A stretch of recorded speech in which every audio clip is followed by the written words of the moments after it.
پہاڑی زبان میں اپڈیٹ سنیے۔ مقبوضہ ریاست جموں کشمیر بچ ظلم و ستم اور قہر سامانی روزمرہ دا معمول بن گئی ہے۔ ایک سجری کاروائی بچ سری نگر اور اسلام آباد بچ غاصب بھارتی فوجیاں سن 3 ہور کشمیری شہید کر دیتے ہیں۔ اس طرح اکتوبر دے مہینے بچ غاصب فوجیاں دے ہاتھوں 9 کشمیری نوجوان شہید ہو گئے ہیں۔ اگر 1989 تھی ہونے تکر دے اعداد و شمار دا جائزہ لائے جلے تے 96,373 بے گناہ کشمیریاں کو ابدی نیند سوالیا گیا ہے۔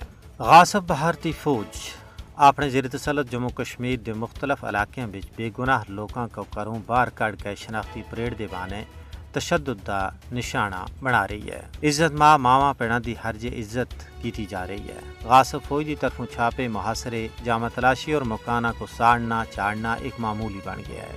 غاصب فوج ان محاصریاں دے دوران انسانی حقوق دی سنگین خلاف ورزیاں کر رہی ہے۔ اس ظلم و ستم دا مقصد کشمیریاں کو ڈرا دھمکا کے اپنا غلام بنانا ہے تاکہ وہ بھارتی غلامی دے خلاف صدائے حق بلند نہ کر سکن۔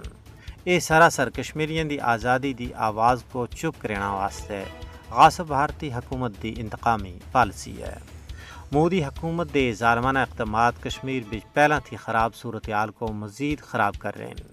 بھارت دے زیر تسلط جموں کشمیر بچ چھاپے محاصرے اور گرفتاریاں مودی حکومت دی مایوسی دا مظہر ہیں۔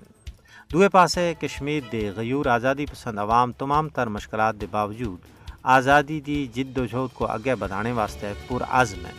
انہاں سنے تہیہ کیتا ہے کہ بے شک کتنی مزید قربانیاں کیاں نہ دینی پون اسی اپنے اس مقدس جد و جہد کو منطقی انجام تکر پہنچا ساں۔